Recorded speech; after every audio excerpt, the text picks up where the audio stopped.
No, tere! Täna siis järjekordne progressiivse liikumise debatt või arutelu ja keskendume kliimaseadusele, õigemini sellele, mis kliimaseadusest praegu saanud on. Ja see on siis kliimakindla majanduse seaduse eelnõu, mille üle me täna üritame arutada. Hoolimata sellest, et mitte kõik meist ei ole seda näinud. Selle seaduse eelnõud siis või seda, mis sinna sisse on saanud. Võib käe tõsta, kes on meist arutlejatest eelnõu mingisugust varianti näinud? Aga ma tutvustan meiega siin olijaid ja loodan, et meid on üles leitud ka veebi vahendusel, ehkki me täna natuke hilinesime, aga kindlasti saab ka järele vaadata. Meiega on siis ainuke inimene, kes on seda kliimaseaduse eelnõud näinud, Aveliina Helm, Kliimaministeeriumi teadusnõunik. Samuti on meiega Maia-Liisa Anton, Eesti Keskkonnaühenduste Koja koordinaator, Mikk Vainik, Rohetiigri arendusjuht, Süleyha või Zuzu Ismailova Riigikogu liikmena ja Kertu-Birgit Anton, Fridays for Future Eesti eestvedaja. Ehk siis kliimanoored, nagu võib-olla Eestis rohkem tuntud. Ja mina, Gea Kangilaski, nagu vist on enamasti tavaks nende arutelude puhul. Ja ma võtan endale lausa ette need küsimused, mis me siin valmistasime, ja siis vaatame, kuhu me nendega jõuame. Et ma tutvustan korraga seda, kuidas me seda arutelu siin täna teeme. See ei ole siin selline arutelu, kus mina kuulan inimesi, kes minuga koos siin laval istuvad üle, vaid et kõik on oodatud küsimusi küsima ja arutelus kaasa rääkima, nii need, kes on laval, kui need, kes on saalis. Et selles mõttes võib siia lähemale ka tulla, kui sealt tagantpoolt on küsimusi tulemas. Ja ma alustaks võib-olla sellega ja loodan, et siis aeg-ajalt mult mikrofoni ära haaratakse. Et millest on tulnud see, et me enam ei räägi kliimaseadusest, vaid räägime kliimakindla majanduse seadusest ja mida see muutus tegelikult tähendab?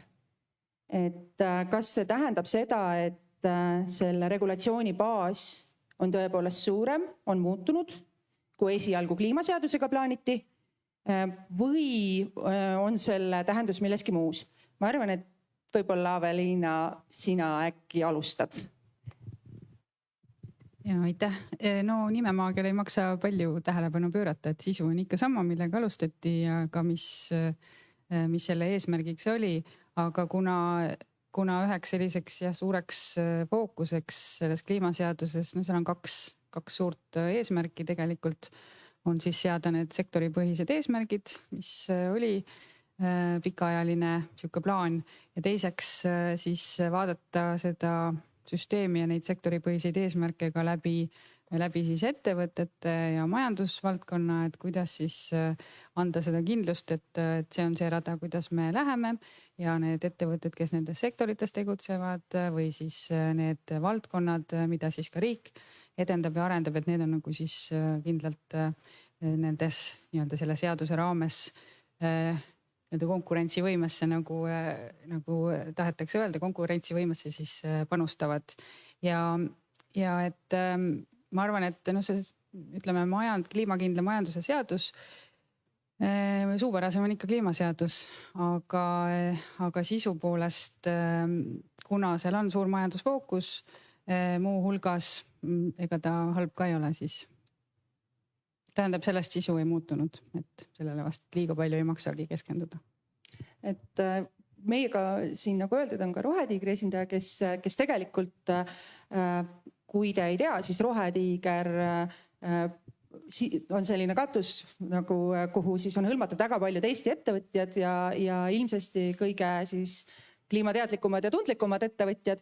Kuidas teile mulje jäänud on, et millised on Rohetiigri ja võib-olla siis ka teiega nii-öelda seotud ettevõtjate endi vaade sellele ja ootus, et eriti kui nüüd ka see pealkiri muutunud on, et võib-olla siis on neil ootustel oluline peatuda?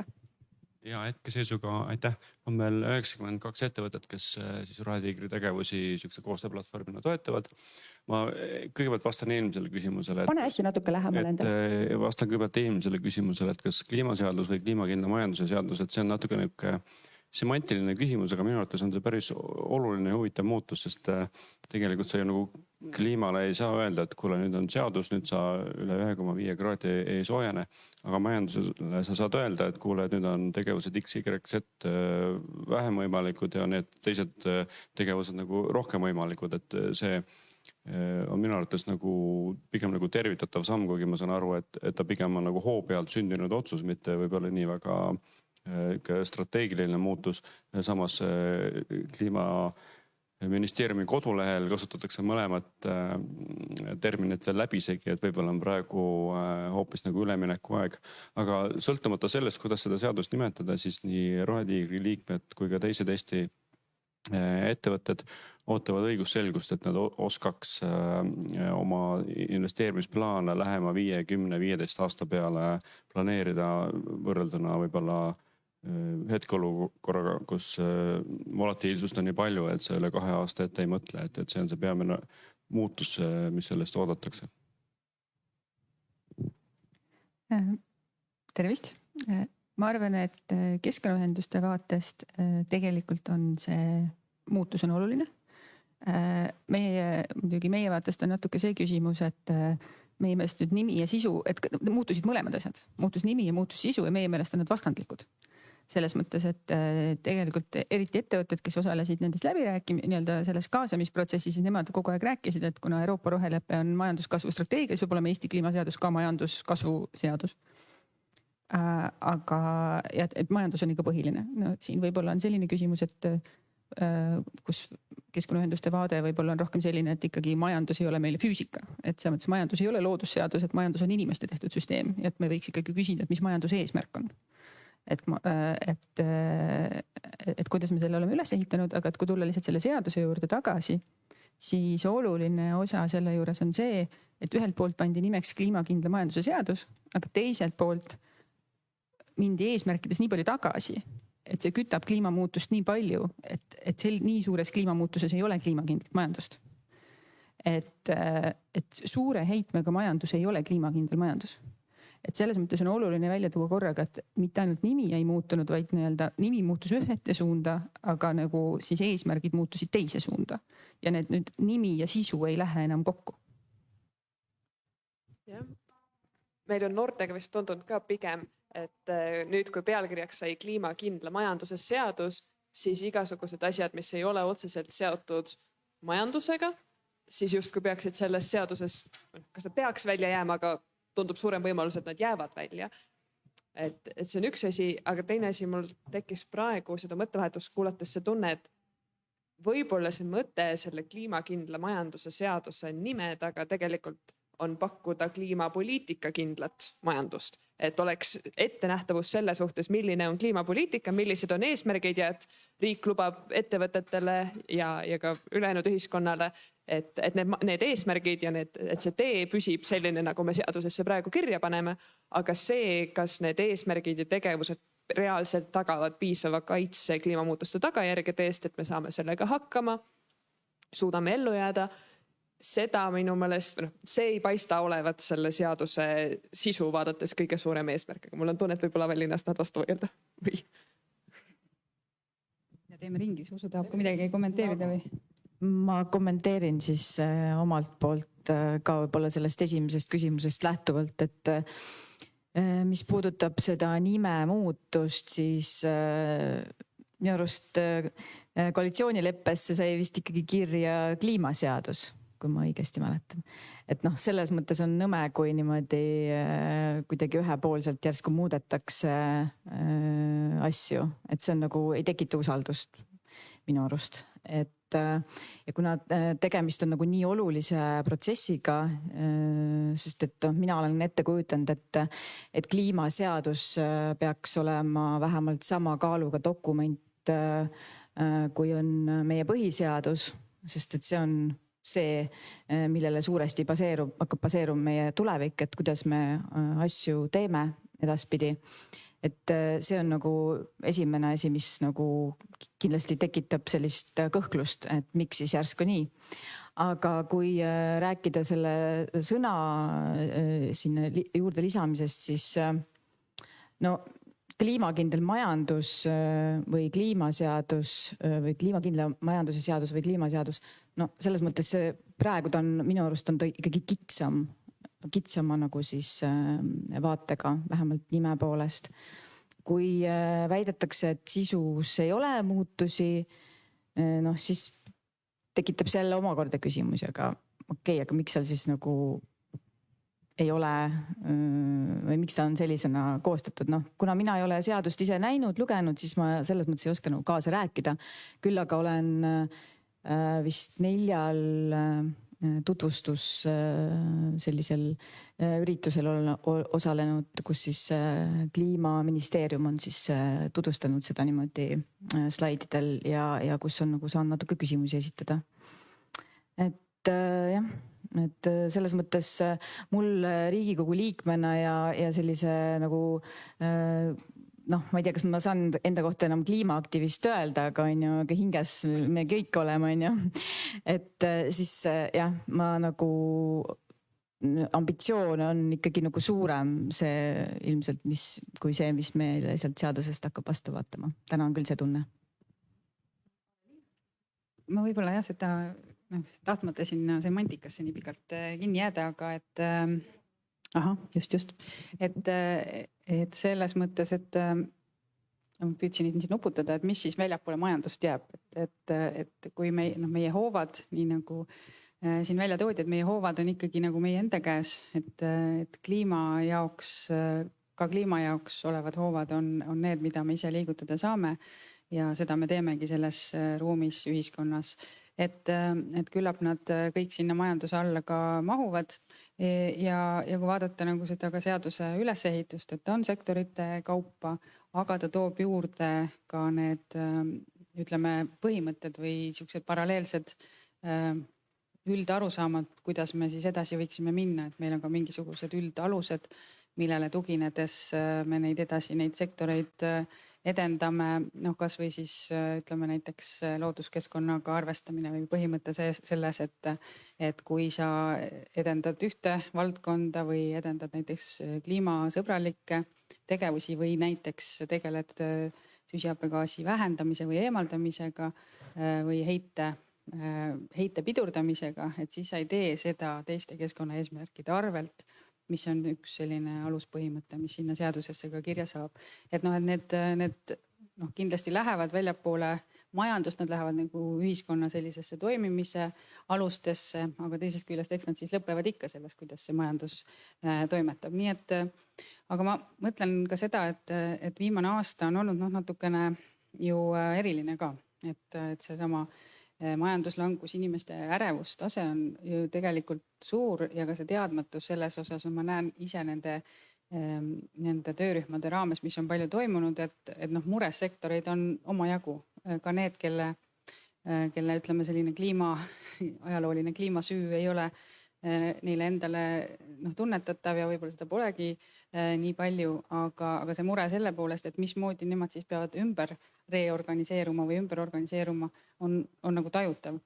Ja eks ta teataval määral sellist, eks see eesmärk selle seaduse puhul ja ka nende ambitsioonide puhul, mis sinna siis said, on tuua ikkagi teatavat sellist aktsepteeritavust ja rahu, et see samm, mida Eesti võtab ja need tegevused, mis tehakse, need on elluviidavad, nad on realistlikud, me läheme ambitsioonikalt sinna suunas, aga et kellelegi ei löö see nagu üle pea kokku.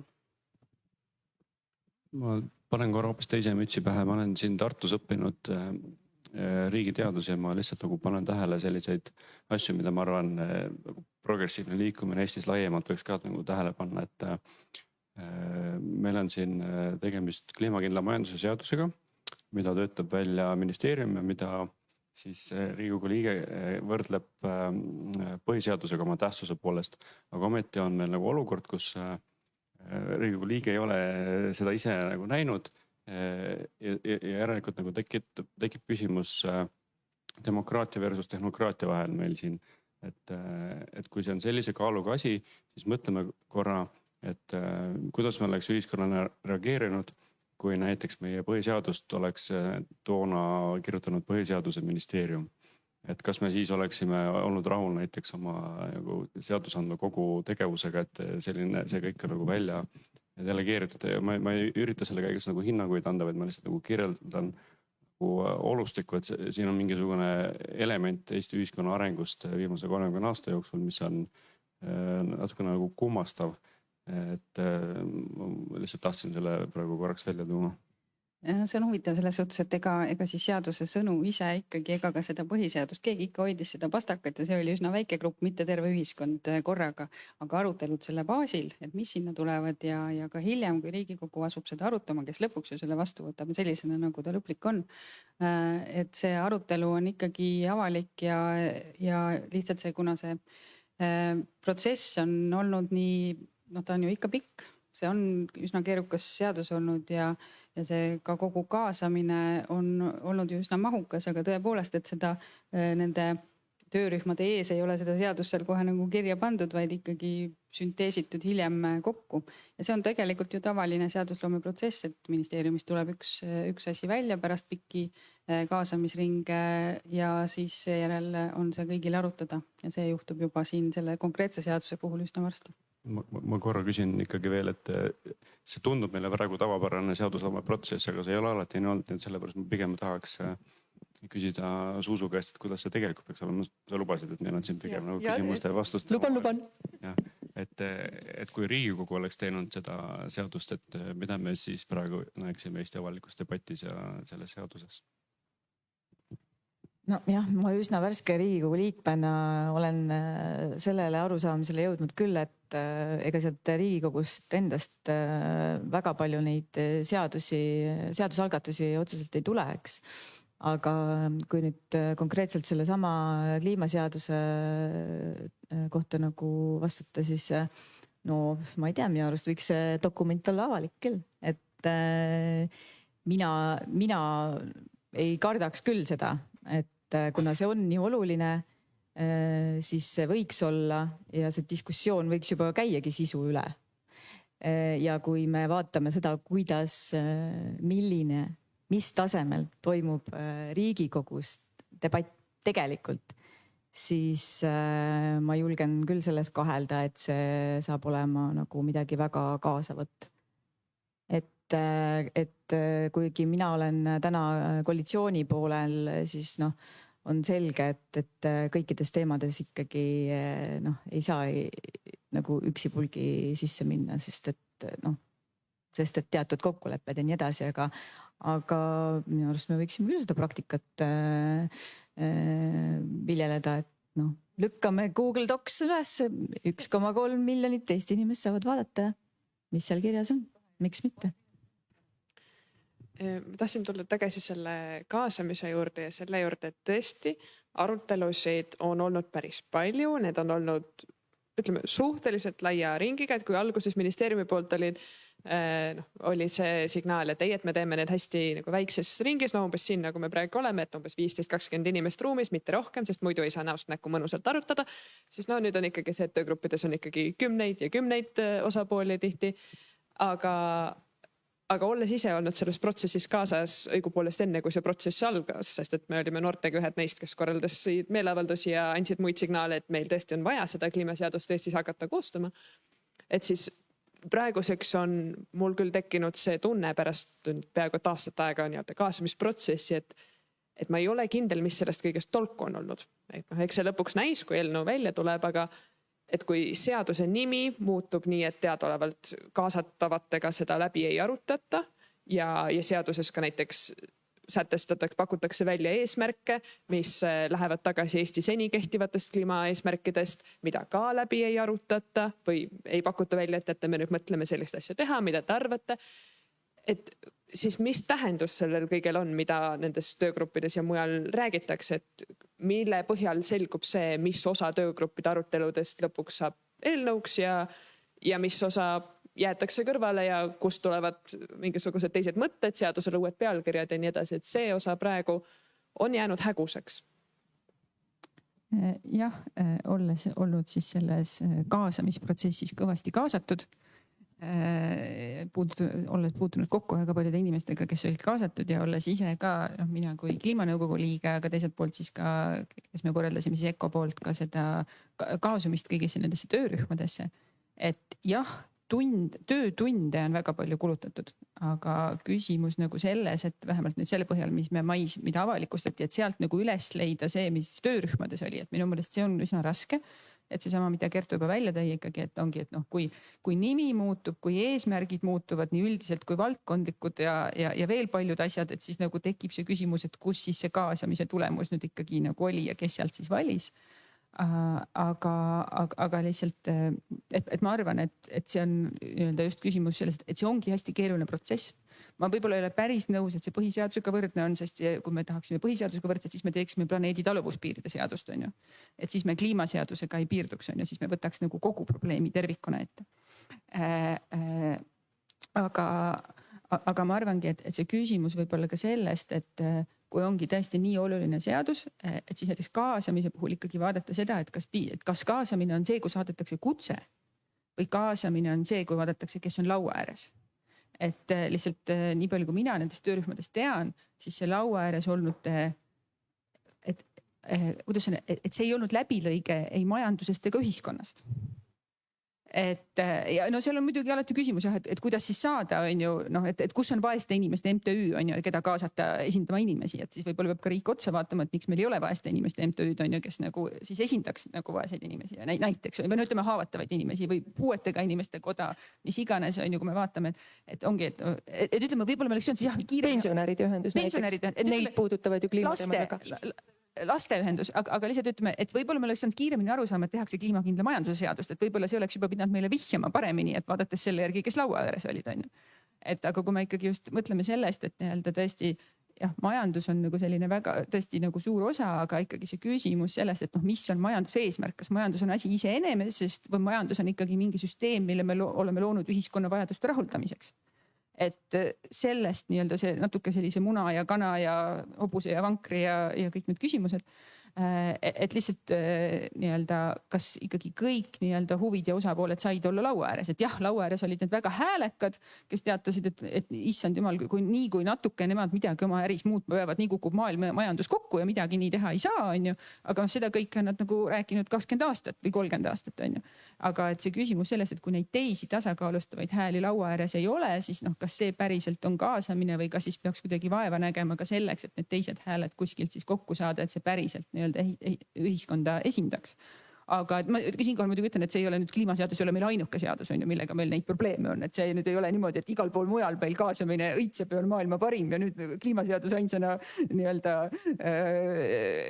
lati alt läbi jooksis. Aga lihtsalt ma ütlengi, et olukord on keeruline, aga ma arvan, et me võiksime ausalt sellest rääkida.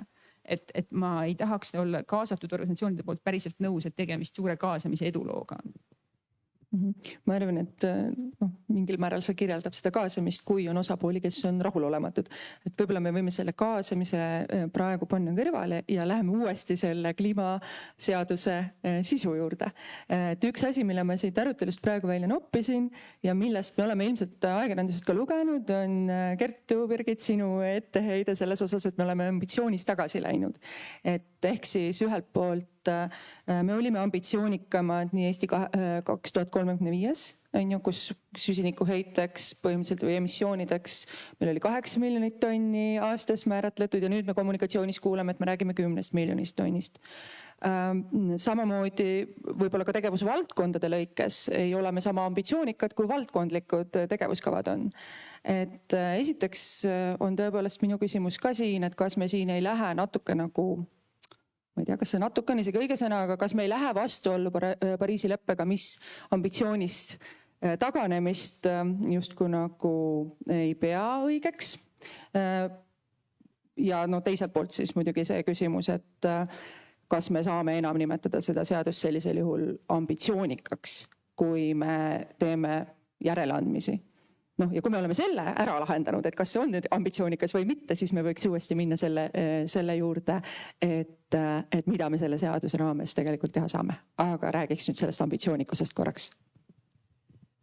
Ja meil tõesti on mõned rahvusvahelised kokkulepped, mis ütlevad, et ambitsioonist tagasi minna ei tohi. Et üks neist on Pariisi lepe, mis muuhulgas ütleb, et iga paari aasta tagant peavad kõik osalisriigid, sealhulgas Eesti nende hulgas, esitama siis teistele riikidele ja ÜRO ülevaatamiseks oma riiklikud panused, et mida ja kui palju me teeme selleks, et kliimamuutuseid leevendada. Ja see riiklik kindlaks määratud panus peab kusjuures, nota bene, kajastama kõrgeimat võimalikku edasipüüdlikkuse taset. See tähendab, et me peamegi lubama, et me teeme oma maksimumi ja siis me peame püüdlema, et see maksimum ära teha. Ja paari aasta pärast see järgmine eesmärk, mille me seame, ka see peab olema meie maksimum. Me ei tohi iseenda suhtes teha järeleandmisi. See on üks koht. Teine asi on ka Euroopa Liidu tasandil. Euroopa Liit esitab siis selle nii-öelda riikliku kindlaks määratud panuse või siis Euroopa Liidu terviku peale ühe sellise samasuguse eesmärgi võib öelda. Ja see eesmärk pannakse kokku selle põhjal, mida riigid annavad Euroopa Liidule teada, et siis kõigi riikide summa saab olema Euroopa Liidu terviku panus. Ja ka seal on üks määrus, mis samamoodi ütleb, et ei tohi minna tagasi eelmisel korral lubatud eesmärkidest. Ja Eesti hetkel tõepoolest, me oleme näiteks Eesti 2035 strateegias lubanud, et aastal 2035 on Eesti heide kuni 8 miljonit tonni. Hetkel me oleme kursil, et see vist oleks 12 miljonit tonni, kui ma õigesti mäletan peast. Ja siis selles maikuus esitletud kliimakindla majanduse seaduse põhijoontes see heide oli umbes 10,5 miljonit tonni.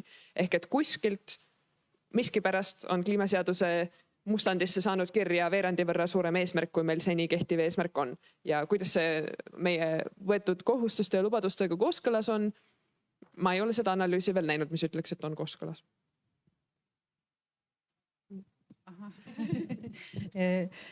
Jah, selles suhtes, et kliimaseaduse raames tegelikult esimest korda tehti selline kliimaseaduse sellise ettevalmistuste raames ja tagasisidena siis nendelt töörühmadelt tehti esimest korda siis need arvutused, et missugused tegevused, millised heite vähenemised toovad ja mis siis seal ka töörühmades nagu välja pakuti nendest erinevatest meetmetest. Võib-olla mäletate ka, et oli selline isegi väike meediasündmus sellest, et kuna töörühmadest käis läbi tõepoolest väga palju erinevaid pakkumisi, need pandi ka Kliimaministeeriumi kodulehele ülesse.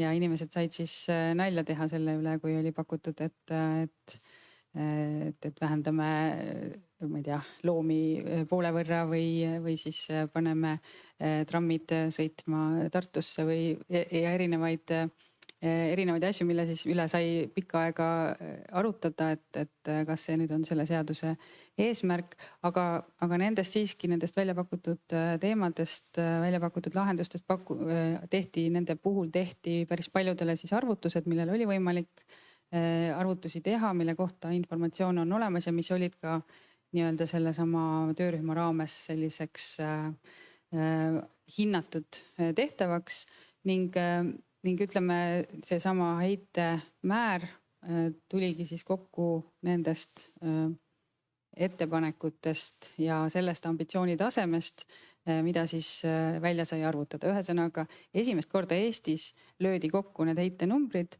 ja prooviti projekteerida siis sellist realistlikku heite vähendamise stsenaariumi ja jõuti nende tulemusteni. Ma ilmselt ei saa vist nii meil igatahes seal ministeeriumis arvutused või ütleme mitte arvutused, vaid analüüsid näitavad, et sellist ütleme siduvat kohustust, et me ei riku sellega kuidagi Euroopa Liidu ega ka Pariisi kliimaleppe kohustust, vaid et nüüd saame esitada sellise realistliku läbimõeldud arvutuse oma raja osas. Ja võib-olla ma tulen veel korra selle juurde, et miks näiteks Eesti 2035 puhul tõepoolest see hinnang, mis sinna pandi, sellele ei eelnenud samasugused arvutused. Sellel ei olnud põhjalikku ei sotsiaalmajanduslikku analüüsi, ei üldse tegelikult mingit analüüsi, vaid nii-öelda kõhutunde pealt, et äkki jõuaks sinna. ehk siis täna oleme natukene realistlikumas sellises faasis.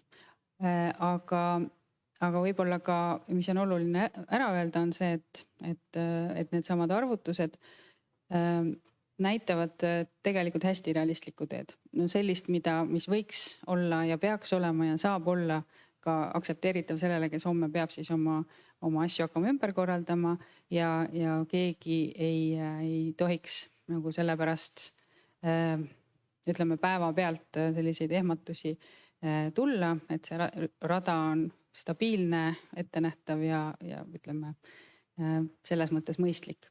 Ma võin korra pähe panna ka kliimaaktivisti mütsi ja rääkida ka sellest, et tõepoolest on olemas radu, mis võimaldavad suuremat ambitsiooni ja mis võimaldavad teha teistsuguseid valikuid. Aga nende radade puhul peab olema ka see ühiskondlik valmisolek neid võtta, sest et me võime ette kujutada ka seadust, ka kliimaseadust, mis jõuab Riigikokku ja Riigikogus on Suusu ainus, kes seda toetab. Ja mitte keegi teine ei toeta. Ja siis me oleme nullist tagasi ja meil ei ole mitte midagi. Ma kohe annan, Maia, sulle sõna, aga ma ei saa jätta kommenteerimast, et mul on ikka väga kurb kuulda, kui riik teeb suuri strateegiaid täiesti arvutamata, sinna suvalisi numbreid ladudes või väidetavalt olla siis nagu teinud midagi sellist seni. Ma arvan, et piisab sellest, kui me ütleme, et vabandust, et nüüd me tegime realistlikud arvutused ja enne me neid ei teinud. Et mul on sellisel puhul nagu kaks imestamise kohta, et kuidas ometi nii. Ja siis teisalt tuleb see juurde muidugi ka, et mida me siis ootasime tegelikult, et me tegelikult ju teadsime, aastaid oleme teadnud, et meie eesmärk on väga suur ja väga raske. Ja nüüd on küsimus, et me tahame öelda, et see eesmärk on liiga raske olnud, mida me oleme väljendanud. Ja me ei taha seda täita, me teeme pisut vähem, teeme realistlikuma variandi. Ainult, et mul on natuke selline kahtlus, et kliimamuutused tegelikult ei oota selle järele. Kas meile nagu meeldib see, et see on raske ülesanne või ei meeldi? Aga Maia, annan nüüd sulle sõna. Mina pean tunnistada, et mina lihtsalt olen segaduses, sest lugedes seda sama materjali, mida ministeerium on avaldanud, kus räägitakse väga palju realistlikkusest ja siis muuhulgas tuuakse välja, et me paneme 2030. aastaks eesmärgi, et me hoiame heitmeid 2022. aasta tasemel, mis on heitmete vähendamine 59% võrreldes 1990. aastaga. Aga et kui me oma need taastuvenergia kohustused, mis me oleme ühte teise seadusesse kirjutanud, täidame, siis me vähendame 66%. Mis minu jaoks on täiesti arusaamatu, et kui meil juba on seadus, mille me oleme Riigikogus vastu võtnud, mis ütleb, et aastaks 2030 me peame tootma oma tarbimise mahus taastuvenergiat, siis miks me teises seaduses sellest eesmärgist ei lähtu? Et meil on nagu kaks realismi. Et üks on arvutatud realism ja siis see teine on nagu see Riigikogus eelmisele või üle-eelmisele aastale vastu võetud realism, mis arvutub 66% ja mille me ju peame ka ära tegema. Et kas siis see 2030 100% taastuvenergiat on ebarealistlik, kas me siis sellest loobume? Et minu jaoks on arusaamatu, kuidas riik saab võtta vastu kaks seadust, mis mille nagu eesmärgid öelda, et nagu kui üks neist saab reaalseks, siis me ületame teadlikult teise ja siis mul tekib jälle see Pariisi lepingu probleem, et kui me oleme lubanud, et me võtame kõige ambitsioonikamaid võimalikke eesmärke, kuidas me saame sellesse paberisse, kus me kirjutame 59% kirjutada, et me tegelikult suure tõenäosusega teeme 66. Miks me siis seda 66 seadusesse ei pane? Aga see selleks. Aga lihtsalt ma tuleks nüüd selle mul selle realismiga on ikka väga suur probleem. Sest me oleme, ma saan aru, hetkel on Kliimaministeerium võtnud lähenemiseks realistlik on see, mida me oskame arvutada. Realistlik on need meetmed, mis meile meeldivad ja mida me oskame arvutada. Aga siis nagu me saame aru, et tegelikult on veel meetmeid, kuigi pressikonverentsil ikkagi minu lemmik koht on see, kus Kliimaministeeriumi juhtkond teatas, et käitumuslikud ja tarbimist tähendavad meetmed on ebarealistlikud ja nendega ei tegeleta, mis on nagu ka huvitav hinnang. Aga ma saan aru, et ikkagi kui me ei pea ju lähtuma ainult sellest, mida me hetkel arvutada oskame. Et kui me on ikkagi selge, et meil on ka palju juba olemasolevatest näiteks arengukavades eesmärke ja me saame aru, et me peame vähendama, autoliiklust, me peame suurendama aktiivset liikumist, palju muid asju, siis isegi kui me ei oska neid veel arvutada, siis me võime ju saada aru, et kui me neid eesmärke täidame, siis me ikka natuke rohkem saame teha. et selles mõttes mul ikka selle realistlikkusega on nagu see definitsiooni probleem, et nagu me ei peaks piirduma sellega, et need on meetmed, mis meile meeldivad ja mida me oskame välja arvutada. Et ma usun, et me suudame rohkem. Mul on hea meel näha, et Kliimaministeerium ise kinnitab selles dokumendis, et me suudame rohkem.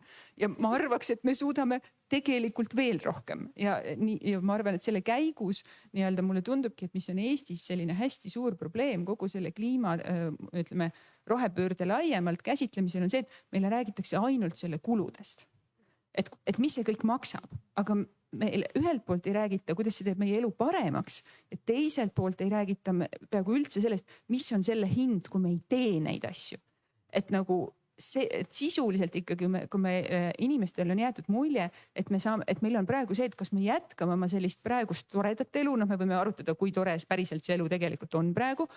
Ja siis meil on see õudne väljast poolt peale surutud valik teha mingit kohutavalt mõttetut rohepööret, mis on kallis ja mis teeb meie elu halvemaks. Et siis tõesti ma nagu ei saa tegelikult inimestele pahaks panna, et kui nagu see on see inforuum, millest paljuski elatakse, et see arvamus on tekkinud, on ju.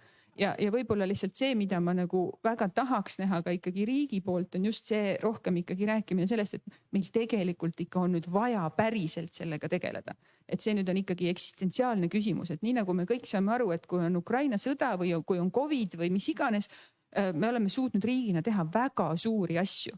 Ja siis me nagu ei pidanud väga selliseid arutelusid realistlikkuse üle ja selle üle, mis on mugav ja meeldiv. Et 0,25% SKP-st Ukraina heaks ei ole mugav ja meeldiv. Et selles mõttes ma tahaksin ambitsioonikat realismi ja optimistlikku realismi. Nii, ma ütlen nüüd ainult mikrofoni järjekorra, et siit minu vasakult käelt järjest kuni mikuni on järjekord. Hästi. Mul on ka realistlikkusega probleem. Mul on veel üks teine probleem lisaks sellele, mis Maie-Liis ise kirjeldas. Ja see probleem seisneb selles, et miks me seda kliimaseadust teeme? Me ei tee seda ju lihtsalt, ma loodan, sellepärast, et lihtsalt sest kasvuhoonegaaside heidet tuleks vähendamise pärast. Tegelikult me ju teeme seda selleks, et leevendada kliimakriisi, et me saaksime selles ellu jääda. Et kliimakriis on juba kohal. Selle tagajärjed on juba kohal. Küsimus on, kui palju hullemaks me neid teeme, ehk et kui hullude tagajärgede käes me peame ikkagi suutma ellu jääda. Nii, ja siis me oleme enam-vähem teadusandmetele tuginedes kokku leppinud, et katsuks hoida seda 1,5 kraadi lähedal. Kindlasti tuntavalt allpool 2 kraadi. See on see, milles me leppisime kokku Pariisis aastal 2015, kui ma olin 12 ja ma mäletan, ma vaatasin seda Aktuaalsest kaamerast, tundus nagu, päris tore. Tundub, et lootust on.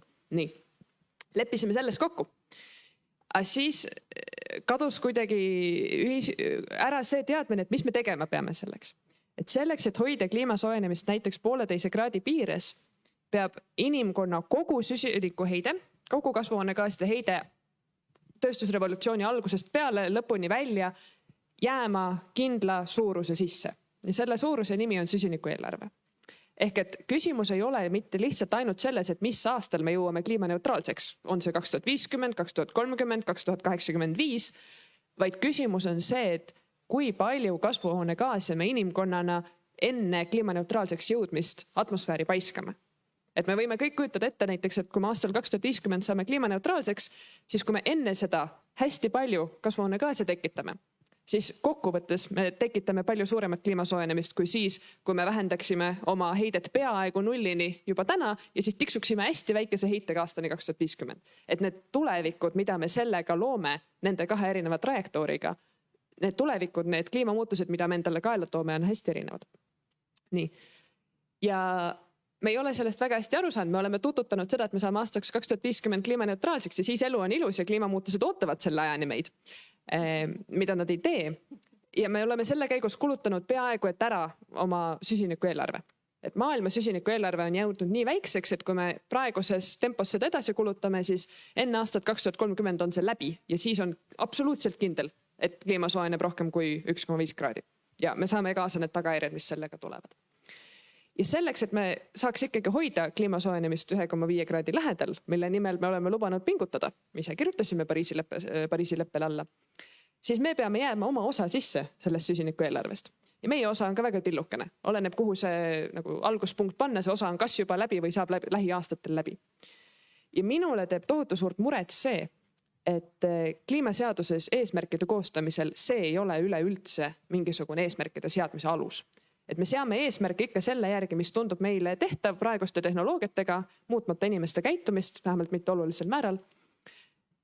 Ja siis me nimetame, et see on kliimakindla majanduse seadus.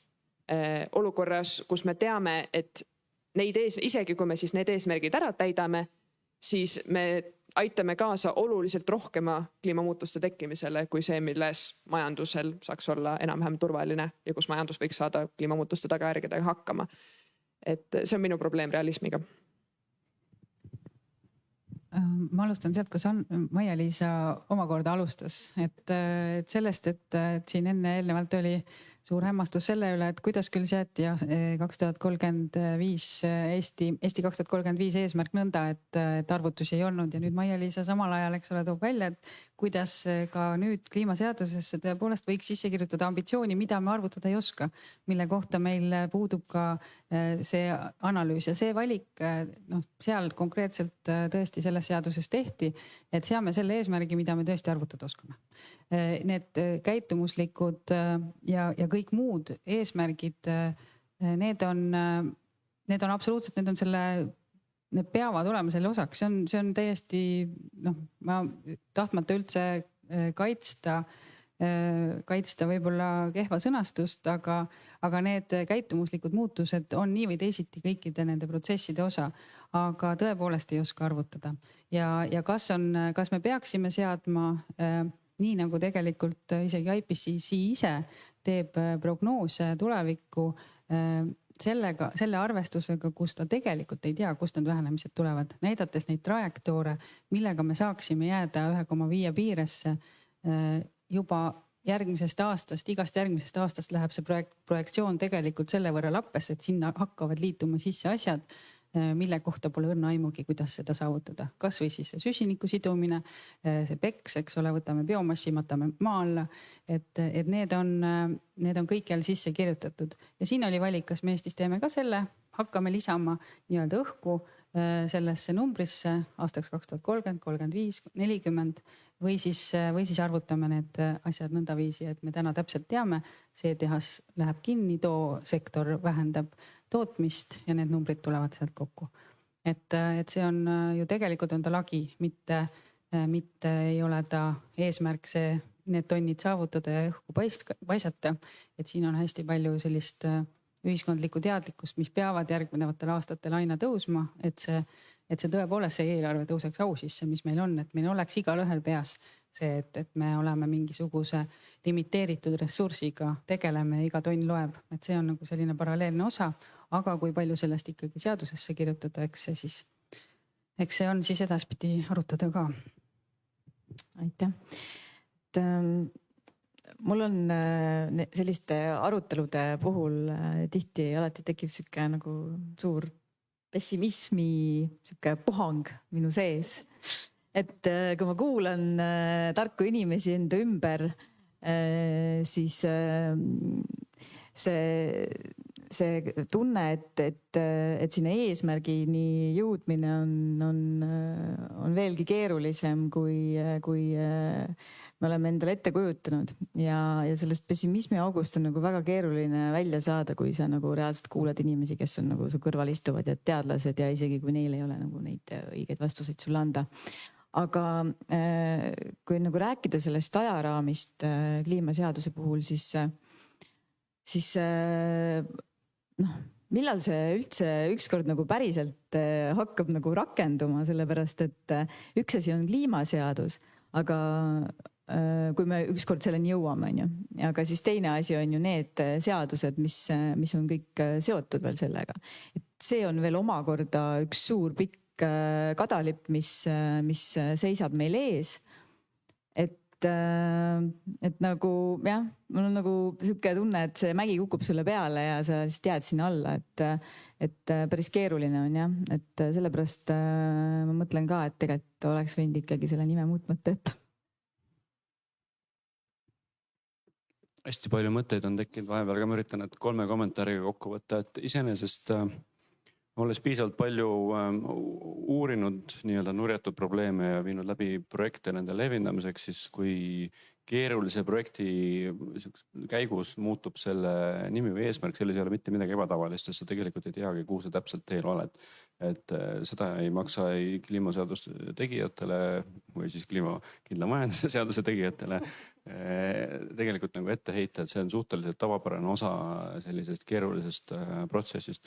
Maia-Liisa märkis väga õigesti, et me tegelikult ei oska ühiskonnana või avaliku sektori poolt või ettevõtjatena või meediana nagu näpu peale panna sellele, et mis on nagu mitte midagi tegemise hind või mis on selle hind, kui me ühiskonnana ei võta seda nagu protsessi ette.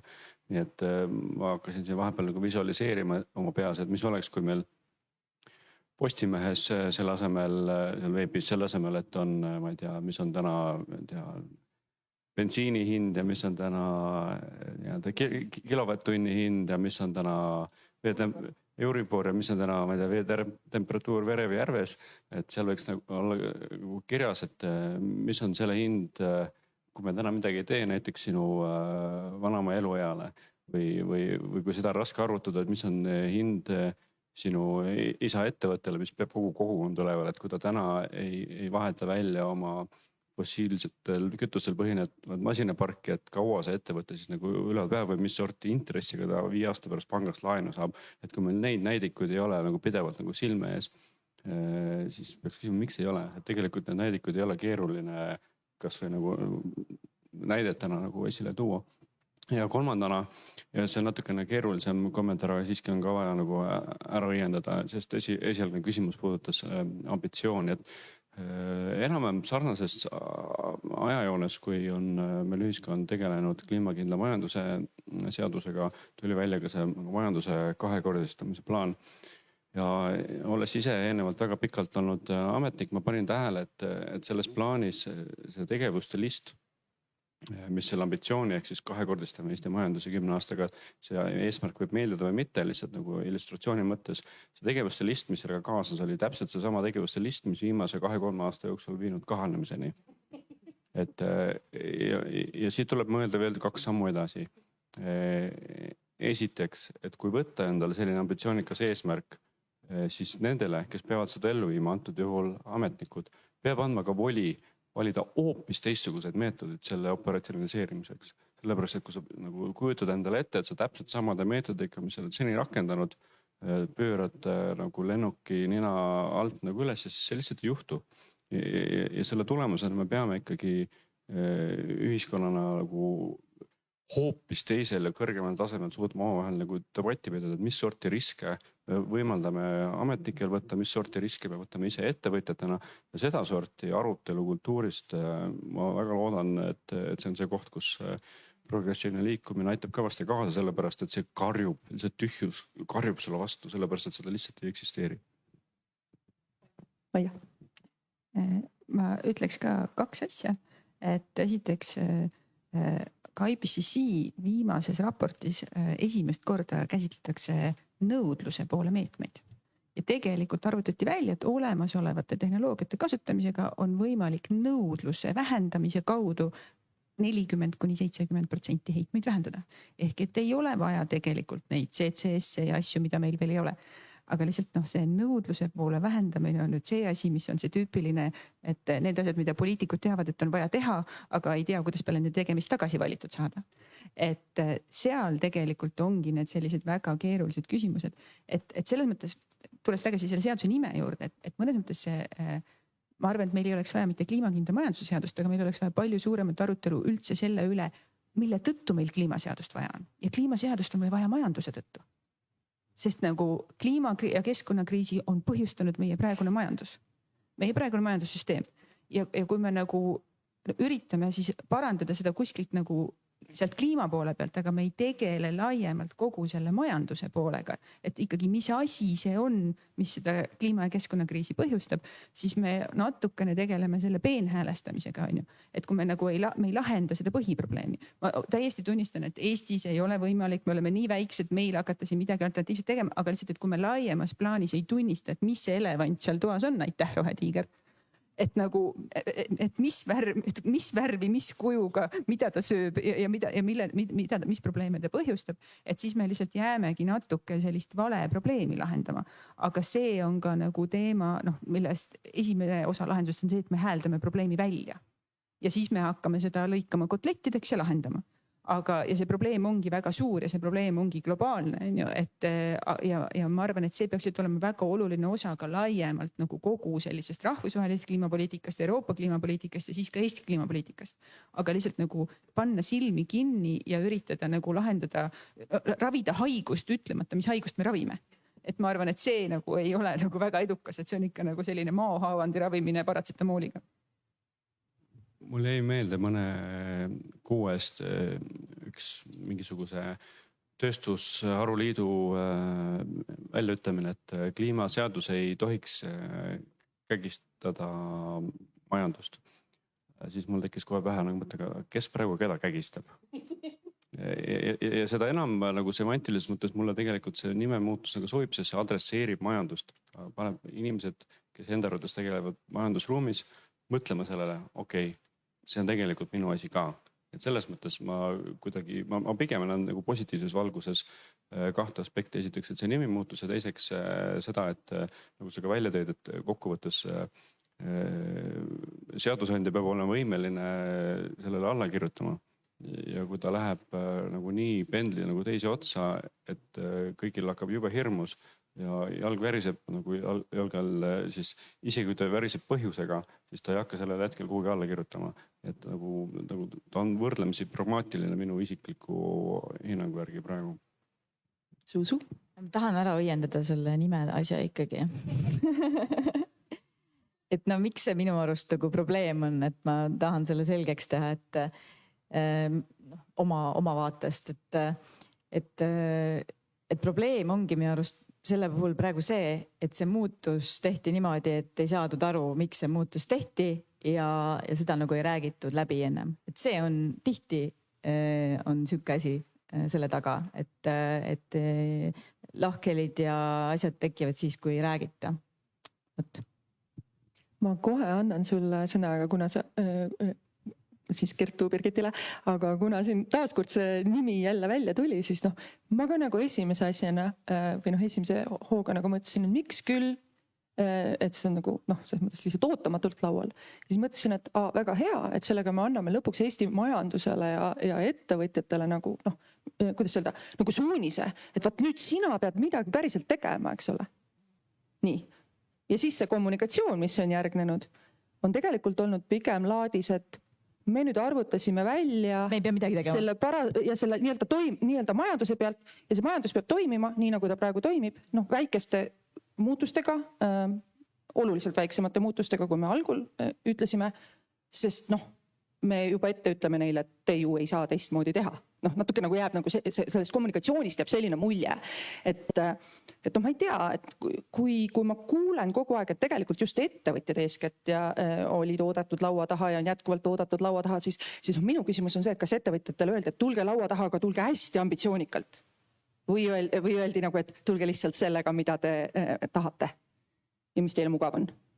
Ja ma nüüd annan Kertu Birgitile ja siis... Ma korra repliigi korras lihtsalt vahel, et aga äkki on asi lihtsalt selles, et meil oli see periood oli siin, olid need Euroopa Parlamendi valimised ja siis poliitikud tõepoolest nagu ei tahtnud väga selliseid julgeid sõnumeid välja hüüda ja äkki see seadus on tõepoolest palju parem, kui me praegu arvame, et see tuleb.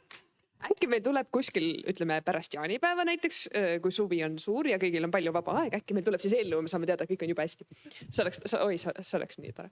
Aga tõsisemalt rääkides, siis kaasamise koha pealt mul oli tõesti algusest peale, ma ütlengi selle kaasamise juurde, kes ja miks oli laua taga ja mis ootustega, et mul on olnud algusest peale suur segadus just selle koha pealt, et mis on Kliimaministeeriumi roll selle seaduse koostamisel. Et kas Kliimaministeeriumi roll on see, et teate, poisid ja tüdrukud, meil on kliimakriis, meil on ka mõned rahvusvahelised kohustused, mis me oleme võtnud ja mis me peame ära täitma ja me ei tea, kuidas seda teha. Aga te siin ruumis olete nüüd kõige targemad pead oma valdkondades. Paneme pead kokku, mõtleme välja, kuidas me täidame ära need eesmärgid, mida meil on vaja teha, et hoida kliimakriisi võimalikult tagasi ja neid tagajärgi võimalikult leebetena. Või mis mulle tundub, et olles nüüd kogu selles protsessis olnud, oli see tõesti rohkem nagu soovikontsert, et tulge kõik, rääkige meile, mis te arvate, mida teie teha saate ja siis me paneme sellest kokku ja arvutame selle kokku, et mida te meile laua taga julgete tunnistada, et te teha jaksate. Et me siis ütleme, et see on maksimaalne võimalik panus ja siis selle põhjal paneme eesmärgid. Aga siin tekib minu meelest ka see küsimus, et kui riigi roll või nagu Kliimaministeeriumi riigi esindaja roll ei ole ka jälgida ja silmas pidada, et Eesti täidaks oma kliimaeesmärke, et siis kes seda rolli täidab? Aveliina ja Mikk.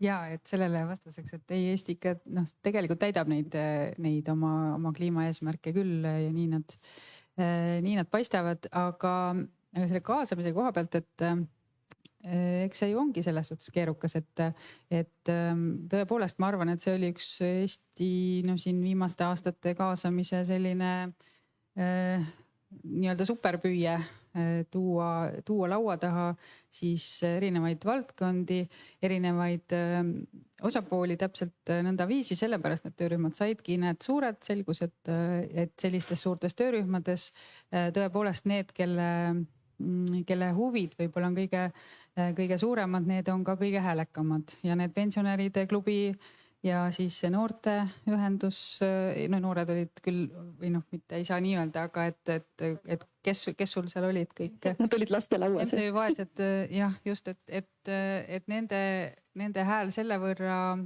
võib-olla konkreetselt töörühmade sisendina jäi tagasihoidlikumaks, sest et ja, aga palju inimesi oli ja palju kaasatuid oli küll, et peaaegu kõigile saadeti, kes Eestis olid. Vaeste inimeste ühingut ei olnud tõesti, aga kui saad anda kontakti, siis ma püüan küll organiseerida seda. Aga lihtsalt, et selle tulemusena tõepoolest on küsimus selles, et kas konkreetselt seda protsessi kirjeldades mindi ikkagi eesmärgiga igasse töörühma öeldi, et Eesti soov, Eesti vajadus on jõuda, eks ole, selles sektoris sellise languseni, mis võiksid olla need meetodid teie nagu valikute paketist, mis oleks teile ka nii-öelda tehtavad ja kättesaadavad. Et see oli see lähenemine, sest et teine ja päris halvem lähenemine oleks see, kui ministeerium seab selle eesmärgi ja siis nuputab ise, et kuidas näiteks turbatööstus võiks siis toimetada, küsimata turbatööstuselt, et kuidas ta siis täpselt ikkagi ise näeks, et ta kõige valutumalt saaks selle protsessi lõpule viia. Ehk siis sellist ka ettevõtete kaasamist ei saa kuidagi pahaks panna ega nendelt nõu küsimist ja selle protsessis arvestamist. Ja ma ei mäletagi, mis su küsimus oli kokkuvõttes üldse. Tahtsid midagi veel? Ei, rohkem. See sinu kommentaar on väga asjakohane hetke seni olnud. Mikk. Mis ma järgnevalt ütlen, on veidi küüniline, aga ma ütlen siiski.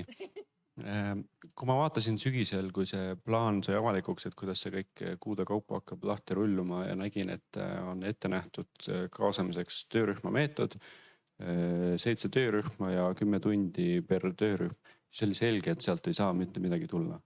See oli kohe näha nagu arvutuslikult, et nagu matemaatika on üks hästi oluline oskus elus, et lihtsalt nagu väga lihtsalt võimalik arvutada, et sellise ajaraamis, sellise meetodi, selliste inimeste hulgaga ei ole võimalik saada väärtuslikku sisendit. Seetõttu oli minu jaoks oli kohe algusest peale selge, et seda kirjutab kokku väga kaootilises keskkonnas toimetav, õhukeses riigis toimetav ametkond ja nad täiesti siiralt, täiesti kindlasti ei olegi mitte midagi kunagi varem sahtlisse valmis kirjutanud, sellepärast lihtsalt ei ole kuskilt seda aega võtta. Et lihtsalt tuleb nagu aru saada nii selle seadusloome puhul kui ka teiste puhul ka Eesti noortel progressiivsetel inimestel, et nii see käibki Eestis. Ja see on selles mõttes, miks ma enne nagu võrdlesin nagu tehnokraatiat ja demokraatiat, me oleme praegu väga tehnokraatlikus riigis, et on võimalik seda proovida kuidagi muuta. Aga antud kontekstis tuleb seda aru saada, et see käib hästi tiheda pendeldamise tingimustes olukorras, kus tippjuhi keskendumisvõime ühele teemale järjest on kahanenud umbes 7 minutile per teema. Järelikult ta saabki tugineda 1, 2, 3 arvamusele ja selle pinnal ta peab tegema otsuse. et peab lihtsalt nagu aru saama, et need on need tingimused, kus selliseid asju Eestis otsustatakse ja selle tingimustes ilmselt sünnib ka see eelnõu.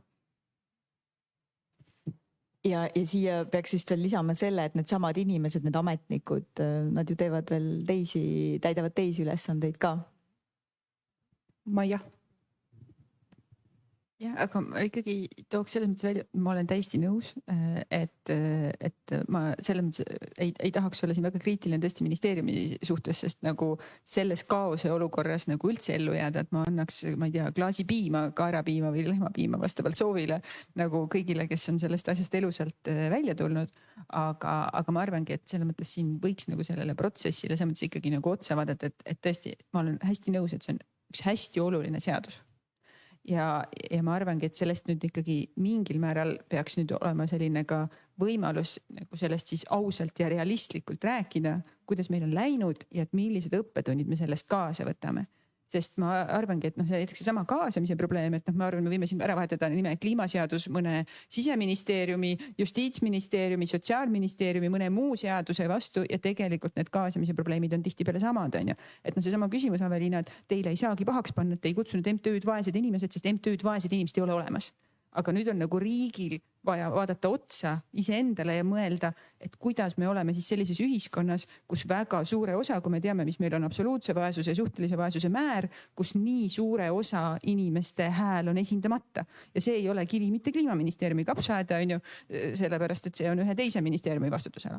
Aga lihtsalt ma arvan, et see üldises plaanis me peaksime nii-öelda olema jõudnud ühiskonnana nii kaugele, et me arutame, kuidas me selliseid väga suure tähtsusega otsuseid langetame, milliseid kaasamismeetodeid me kasutame, on ju, sest töörühm ei ole ainuke viis, on ju, küsimus avalikkuse kaasamisest, küsimus muudest asjadest. Et lihtsalt selles mõttes ma arvangi, et nii-öelda ka selle käigus oleks olnud võimalik sellist ühiskondlikku teadlikkust, mis on vastuvõtlikkust, on ju, kõike seda edendada. Aga lihtsalt ma olengi nõus, et teiselt poolt meie see õhukese riigi surve on ju, sest kui me vaatame, et meil kogu selle protsessi paralleelselt käib on ju see riigieelarve kärpimise surve, kus kõik kõige rõõmsamad läheksid, kärbiksid ära kõik ametnikud. Samal ajal ei tohi ei toetused ega teenused väheneda.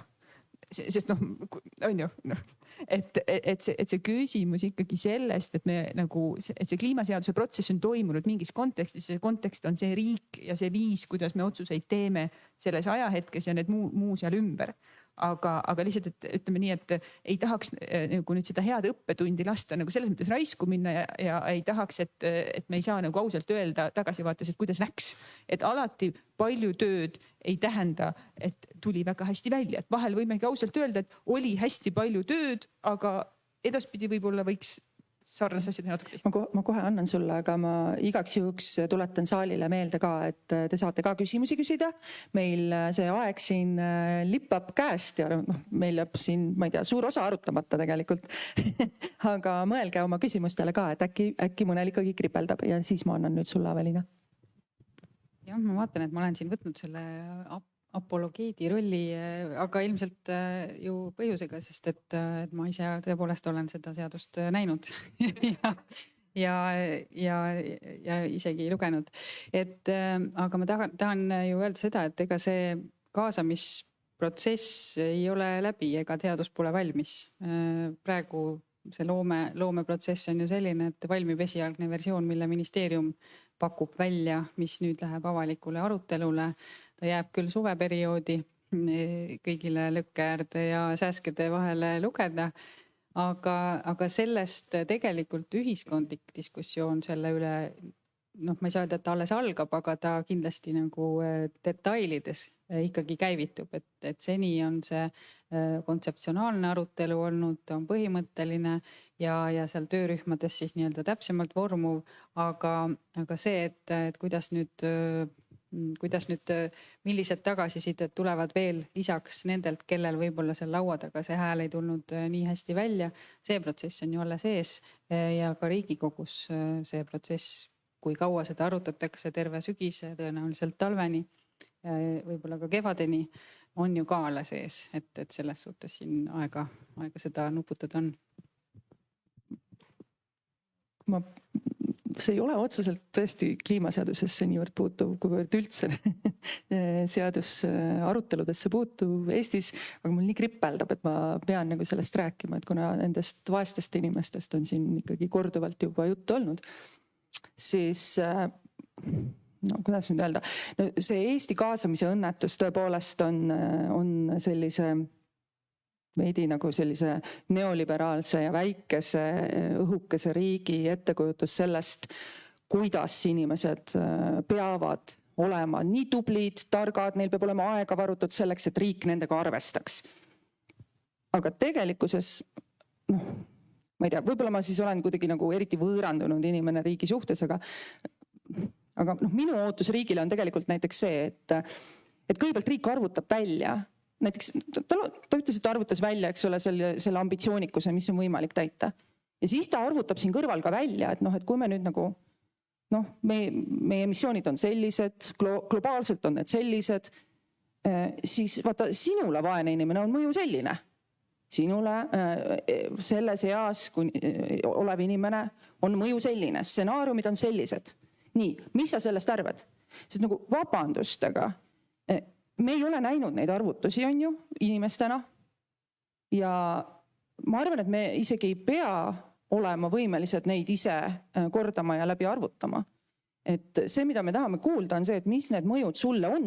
Ja kui me näiteks nüüd selles kliimaseaduse ambitsioonikuses alla tuleme, kui suur on siis mõju näiteks ka riigieelarvele sealjuures see, et me oleme kohustatud palju enam seetõttu panustama näiteks leevendusmeetmetele ja kohanemisele. Kas see on välja arvutatud? See tähendab ju seda, et kui me tuleme vastu neile, kes on valmis laua taga ja võimelised ja kellel raha selleks, et laua taga rääkida ja nõuda endale seadust just sellisel kujul, see tähendab ju seda, et me peame sinna riigieelarvesse kalkuleerima need kulud, mida me neile järele andes tegelikult peame kõik teised kandma, ehk siis noh, ma ei tea, tavaliselt tähendab see sellise tavakodaniku vaatest seda, et minu rahakotist võetakse ka üht-teist. Näiteks nende leevendamise ja kohanemise meetmete jaoks.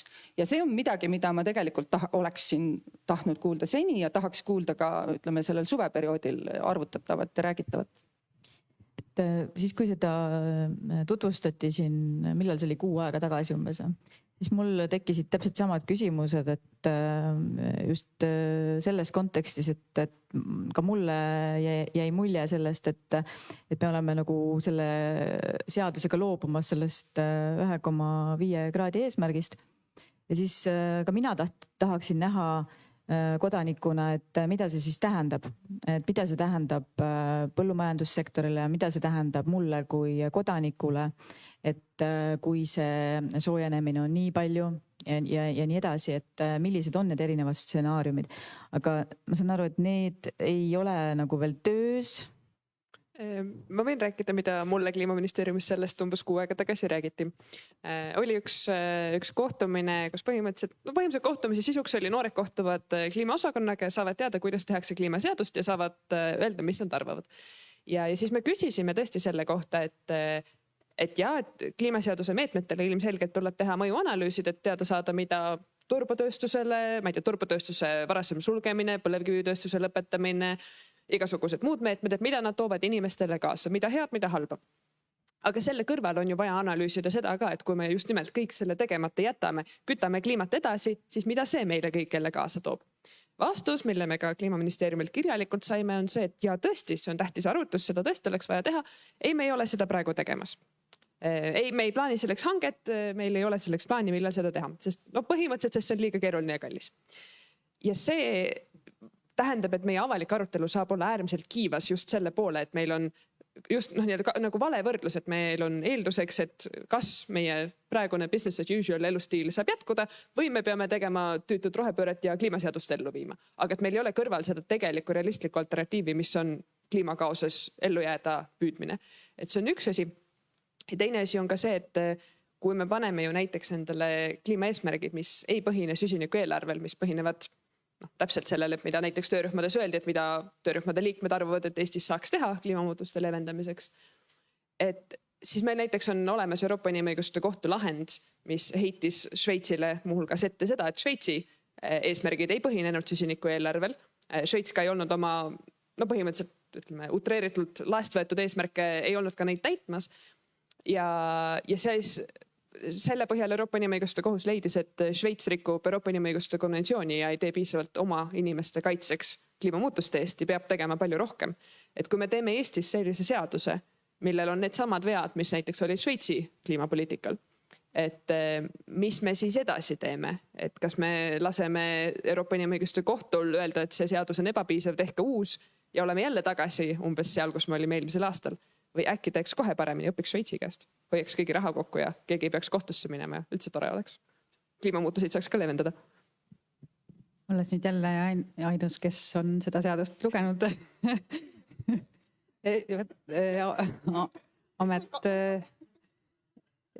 Amet hetkel selline, aga ma ütlen tõesti, et see ei ole kajastamata seal seletuskirjas, et mida toob kaasa kliimamuutuste süvenemine ja meie nagu eesmärkide mittetäitmine.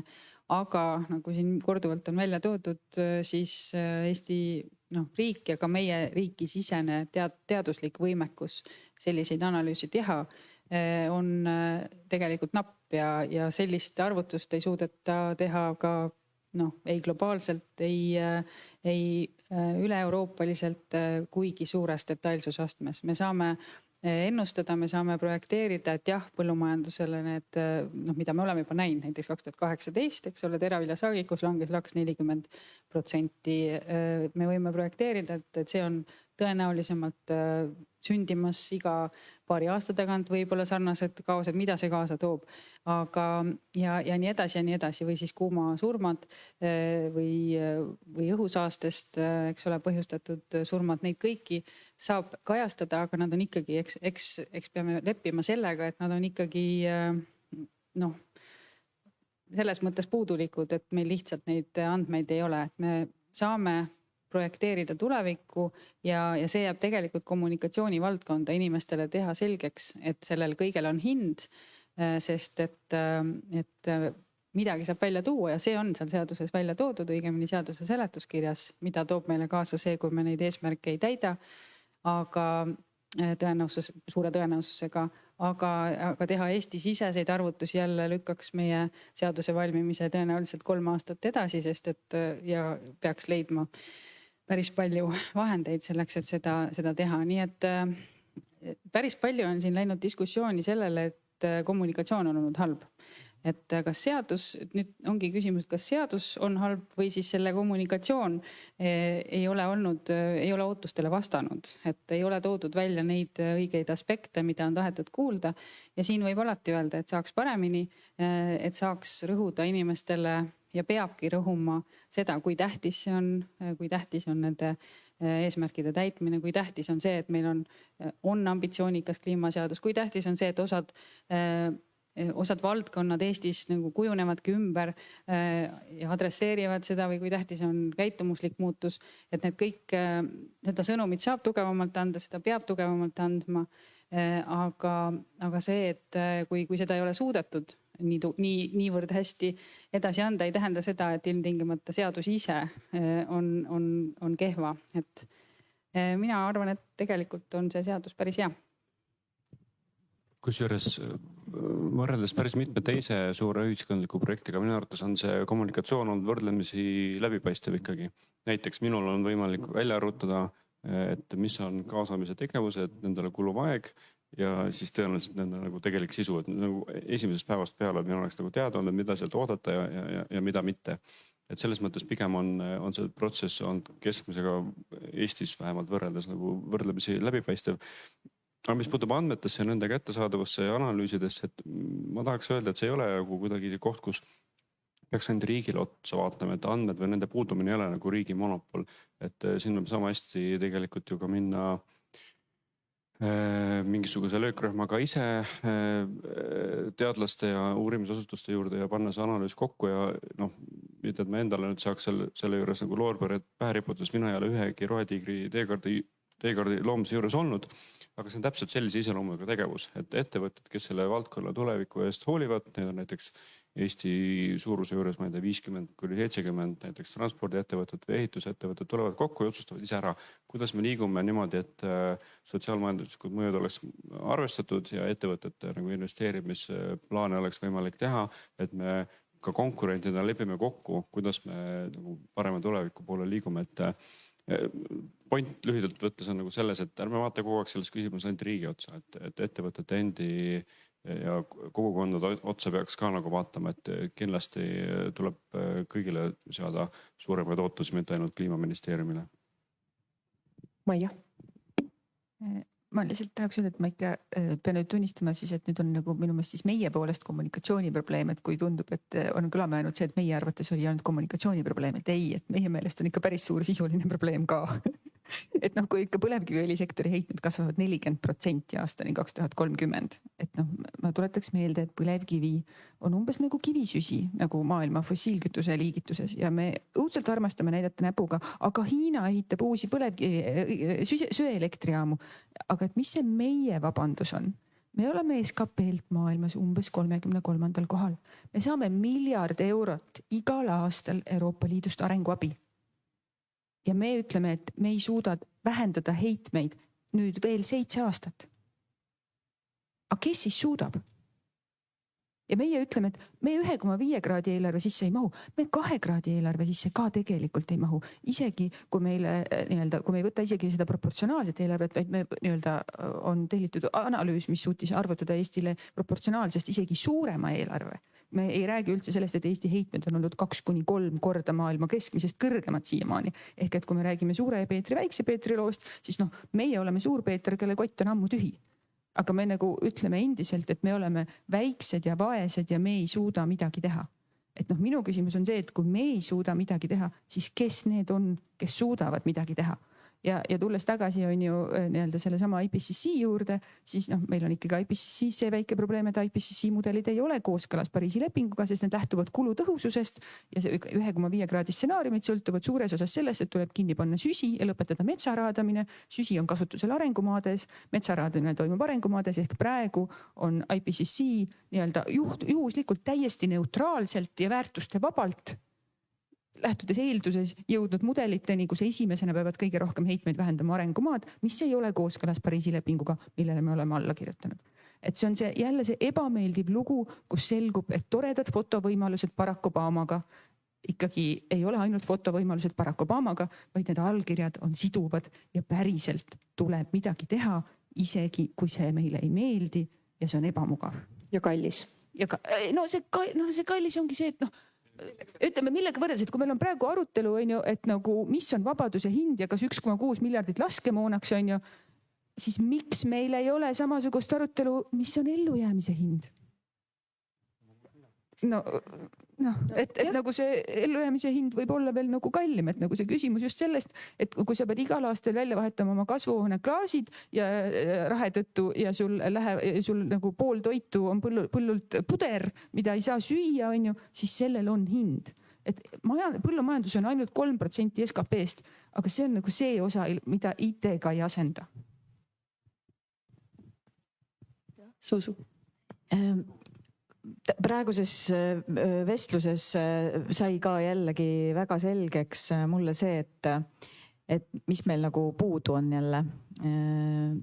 Et meil on puudu see leadership ja selline ootuste juhtimine nagu riigi tasandil, et see kliimaküsimus ja kogu see looduse säilitamise küsimus ei ole ju tegelikult ainult Kliimaministeeriumi ülesanne, see on meie kõigi ülesanne, see on kõikide ministeeriumite ülesanne ja see peaks kajastuma kõikide kõrgemate juhtide tegevusplaanides ja nii edasi, et see on, ma arvan, nagu ka see asi, millest sina räägid või vihjad, on ju, et see tõesti ei ole ainult ametnike rida, vaid see on sellise eesrindliku juhtimise, riigi juhtimise üks nagu oluline osa, mis loodetavasti saab jõudu juurde. Ma haaran sul sõna sabas selle peale, et no Kas nüüd öelda, ilmselgelt on valitsus muutumas, varsti saame uued koalitsiooniläbirääkimised, ilmselt te kõik teate, ja suure tõenäosusega kliimaministri peaministri toolile. Et võib-olla siis juhtub, et ma ei tea, kuidas sa hindad Riigikogu liikme pilgust, et kas see võib tuua kaasa selle olukorra, et meil on siis nii-öelda suurem valdkonda praeguseks tundev ja ka kliimaseadust või selle kliimakindla majanduse seaduse eelnõu põhjalikult läbi lugenud minister eesotsas. Äkki siis ka tugevam selline, ma ei tea, eestvedamine või juhtimine protsessis. Selge on see, et Reformierakond jätkab peaministri parteina ja kui tänane keskkonna- või kliimaminister peaks siis liikuma peaministri toolile, siis loomulikult nagu minu ootus oleks küll see, et kliimaküsimus saab veelgi suuremat hoogu, sest olgem ausad, mul on küll sihuke tunne, et viimane aasta on see nagu sellises või isegi 2 aastat on pigem nagu sellises laias pildis nagu meedia ja selles avalikus ruumis pigem nagu seda osakaalu kaotanud. Et ma kindlasti ootaks, et see tõuseks. Aga sellel valitsuse vahetuse puhul on ju ka ohud, et meil võib minna ka asi võib minna hullemaks alati. Aga kas sina lähed kliimaministriks? Kui mulle peaks selline võimalus avanema, siis ma pean kindlasti selle üle väga tugevalt järgi mõtlema. Ma arvan et me peame siin selle arutelule punkti panema. Sa tahad öelda päris viimase lause, Ida? Jah, sina, see kuidagi. Ja, just, et kas publik on nüüd surnuks ära räägitud või tahab keegi siiski midagi küsida ja palun, Sander, tule võtta mikrofon ja küsi. See on Tallinna linnavalitsuse endine kaasamisnõunik. Ei ole enam ka.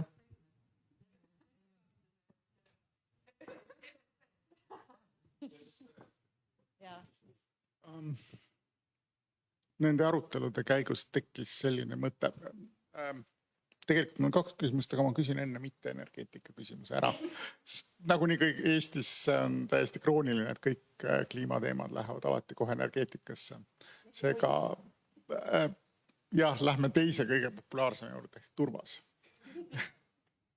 Et siis kuidas selle seaduse raamistikus tuleb või peaks tulema see, kui me üks hetk siiski leiame, et turbatööstuse heitmed, näiteks turbatööstus, see võib täiesti vabalt olla ka näiteks põlevkivitööstus, et kuidas me ütleme turbatööstusele või VKK-le, et te heitmed on liiga suured.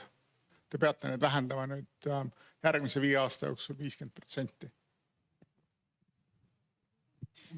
Et ma mõtlen, kas su küsimus on selline, et me näeme, et nad on liiga suured et nad ei vasta sellele, mis on nagu projekteeritud, et nad ikkagi lasevad üle, et mis see hoob on siis või siis, et kuidas üldse nagu reguleerida erinevaid valdkondi läbi seaduste, kumb su küsimus oli? Selles suhtes, et ühel hetkel me võime näha, et meie heitmed ei ole langenud ja sellisel juhul nagu lihtsad sihtmärgid on ilmselgelt suured reostajad. Selge, et selleks on ja peavad olema hoovad, et ütleme, et kui on seatud eesmärgid, et siin konkreetselt turbaga, eks ole, liikumine hetkel sinna nulli poole aastaks 2050, siis seda trajektoori tuleb järgida ja selleks, et seda kohe nagu käivitada sinnapoole, tekib selline eraldi dokument nagu turbapoliitika, et mis siis kaardistab need erinevad tegevused, mille tulemuseks võiks ka olla see, et kas siis ette on nähtud, et heide väheneb, et kas siis vähenevad tootmismahud, kas tehakse rohkem ja need on kombinatsioonis, tehakse rohkem alasid, taastatakse konkreetselt turba puhul. Riigil on võimalik seada lage, seda lage kohandada ja muuta, kui ei tule välja, eks ole, õigesti või selle eesmärgile vastavalt. Aga see ei kehti ainult turba kohta, see kehtib ka teiste valdkondade kohta, et need hoovad on erinevates määrustes, nad on ka erinevates seadustes ja neid peab siis vastavalt vastavalt kohandama, et kui on näha, et kas eesmärki ei saavuta või kohandama juba enne, et need eesmärgid oleks saavutatavad. Nii et see on hästi konkreetne, turvas on muidugi konkreetne näide selles osas, et hetkel sinna seadusesse nõndaviisi kirja saabki, et maapõueseadusesse tehakse vastavad muudatused, mis toovad kaasa siis erinevad muudatused selle sektori töös. Aga ma täiendaks, et näiteks just turba ja põlevkivi puhul mõlemaga on see probleem, et meil on neid keskkonnaalaseid probleeme muidugi palju, aga üks probleem on see, et mõlemas valdkonnas on näiteks juba praegu välja antud terve suur posu juba kehtivaid kaevanduslube. Et kui ma õigesti mäletan, siis turba kaevandamiseks meil on lube antud välja nii palju, et kui turba kaevandamine jätkuks tänasega samas mahus, siis ainuüksi kehtivate lubade alusel saaks edasi kaevandada veel üle 200 aasta. Ehk et see, et kui meil õnnestuks näiteks isegi järgmisest aastast lõpetada kõigi uute põlevkivi ja turba kaevanduslubade väljastamine, siis meil on suur blinder sellega, et riik on põhimõtteliselt peaaegu et lubanud, et te võite oma olemasolevate lubade raames kaevandada nii kaua edasi, kuni me siin teile load oleme andnud nendes mahtudes, mis load on andnud. Ja see on õiguslikult üks keerukas koht, et kuidas riik saab minna nende olemasolevate lubade kallale ja sest et ühelt poolt me saame aru, et kliimakriisi tagajärjed on halvad, me peame neid leevendama ja me ei saa neid piisavalt leevendada, kui me laseme turvast ja põlevkivi tänases mahus veel 200 aastat kaevandada või põlevkivi puhul see äkki on ainult umbes 50 aastat, aga no ikkagi väga palju teades kliimakriisi tõsidust. Ja vist see, et mis see lahendus seal on, et kuidas saab nende olemasolevate lubade neid muutma minna riigi poolt, kas ja kes ja kui palju peab maksma selle eest hüvitist ja mis see terviklik lahendus selles aspektis on, see vist on veel poolik. Et ei oleks nagu tuum ja kluum, oleme konstruktiivsed. Et tegelikult on üks väga lihtne asi, mis seda kõike lahendab. Ja selle nimi on keskkonnaressursi kasutamise tasu, mis vastab keskkonnakahjule. Et turba eest makstakse 2 eurot tonn. Keskkonnatasu. Põlevkivi kohta me ei oska isegi öelda, aga me teame juba praegu, metsaraie eest ei maksta midagi, mis tähendab seda, et privatized profit, socialized losses on ju, et tulu jääb omanikule ja LULUCF-i trahvid jäävad liigile on ju. Et meie probleem on praegu ikkagi see, et kui me tahame rääkida ikkagi turumajandusest, siis turumajanduses peaks nagu kogu kulu sisalduma hinnas. Ja see ongi meil praegu see probleem, mis meil võimaldabki seda kõike nii pillavalt kasutada, et see kulu ei sisaldu selles hinnas. Et nagu kui turbakaevanduse hinnas sisalduks see heitmetonn, mida ta põhjustab, selle hind, siis oleks see kohe hind hoopis teine. Kui põlevkivisektor peaks maksma kinni kogu oma keskkonnakahju, seal hulgas peaks jäätmete ladestamise eest maksma sama palju kui teised heitmed ja mitte ainult 10% praegustest teiste jäätmete hinnast on ju. Siis nagu muutuks ka põlevkivi nagu tasuvusarvutused teistsuguseks. Et praegu ju see, mida me teeme, on see, et me võimaldame võtta lihtsalt meilt kõigilt tulevastelt põlvedelt laenu ja põhimõtteliselt oma loodusressursi ära tarvitada, selle käigus tekitada hunniku jama. Nii et luba loaks, aga küsimus sellest, et nagu kuidas riik hinnastab keskkonnaressursi kasutust, on see, mida me peame tegema. Aga muidu on kohe see probleem, et me oleme imetillukesed ja kui me üritame siin oma nurgas keeta paksemat suppi, see on keeruline. Aga see on ainuke lähenemine, kuidas meil on võimalik jõuda selleni, et nagu kogu loodus ei tarvitata ära nagu väga ruttu. Mul on üks hästi naiivne vastus. Tegelikult ükski ettevõte esimeses järjekorras ei tohiks olla tehnoloogia ettevõte, olgu see siis turvas, põlevkivi või blockchain, et on ikkagi ülesanne lahendada mingisugust probleemi. Ja kui sa oled turvaettevõte, see probleem, mida sa lahendad, on, et toit kasvaks viljakas pinnases. Kui sa oled põlevkivi ettevõte, siis sa lahendad seda probleemi, et inimestel oleks valguse soojust toas. Kui sa oled nafta ettevõttes, sa lahendad seda probleemi, et inimesed saaks liikuda punktist A punkti B. See kõik võiks käia nagu sõltumatult tehnoloogiast, sellepärast kui sa hakkad sõltuma tehnoloogiast, siis tabab sind ettevõtete surmahaigus nimega rajasõltuvus. Et kui mõni ettevõte rohkem praegusest suudaks ennast defineerida probleemi lahendamise ettevõttena, mitte selleks kasutatava tehnoloogia ettevõttena, siis me oleks teinud juba väga suure sammu edasi. Ma ei tea, äkki keegi tahab vahepeal ise küsida või ma võin teise ka ära küsida. See eile, minu arust eile oli see kaasava energeetika asi Riigikogus, Riigikogu kandis seda üle. kus üheks tulemuseks oli, et korrelatsiooni järgi, et nende inimeste maht, kes järgivad börsihinda on 0,6% ainult. Et kas ja kuidas me seda suuremaks saame? Ma ei taha öelda, et kõik peaksid kohustuslikult börsipaketti kasutama, aga miks mitte? Nagu selles mõttes, et miks on tegelikult see põhjus, et kõik ei pea kasutama börsipaketti? Et nagu kust on tulnud arusaamine, et elekter peab olema odav ja kogu aeg tulema seinast? See on jälle seesama probleem, et see ei peegelda selle asja keskkonnakulu. Et lihtsalt ma siin ei ole representatiivne, aga ma tean siin vähemalt 2 inimest selles paneelis, kes jälgivad börsipaketti ja ma pean kinnitama oma mitmeaastase kogemuse pealt, et see ei ole konti murdev. Ja see ei nõua suuremat tehnoloogiat, kui on mobiiltelefon, kus saab hommikul vaadata elektrikella korra üle ja siis nagu mõelda, et mis kell ma panen pesumasina käima.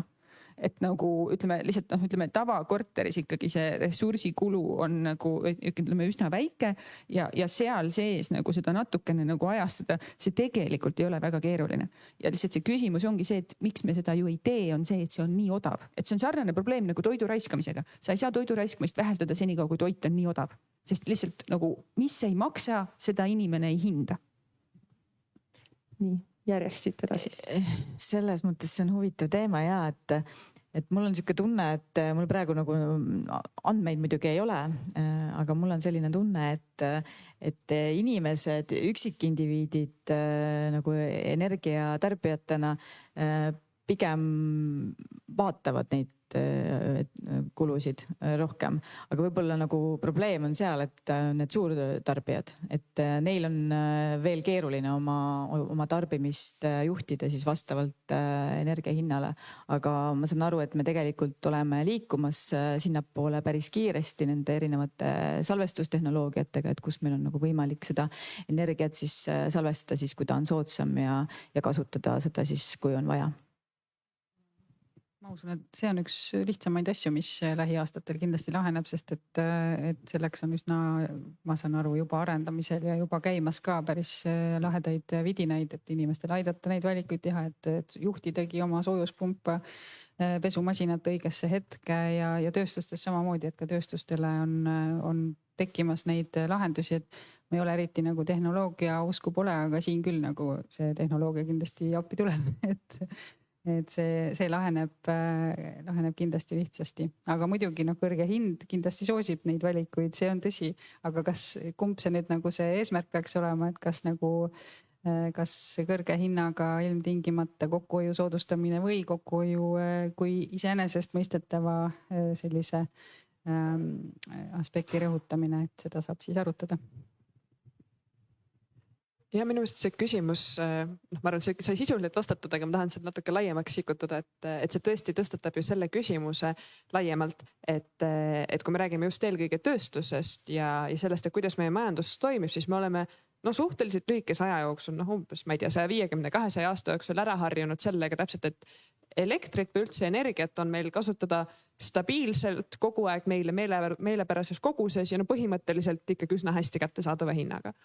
Aga see ei ole ju see, kuidas tegelikult ka looduses, kuidas meil energia kättesaadav on, et ilmselgelt päeval on valge, öösel on pime, päeval on valgusenergiat, öösel on seda palju vähem. Samamoodi suvel on soojem, keskkonnas on energiat rohkem, talvel on külm, energiat on vähem. Aga me kuidagi inimestena oleme viimased paar sajandit otsustanud, et meil peab olema kogu looduslikust süsteemist täiesti sõltumatult energiat kogu aeg kättesaadavalt meie soovi järgi. Ja see on olnud võimalik senimaani vähemalt ainult fossiilkütuste toel.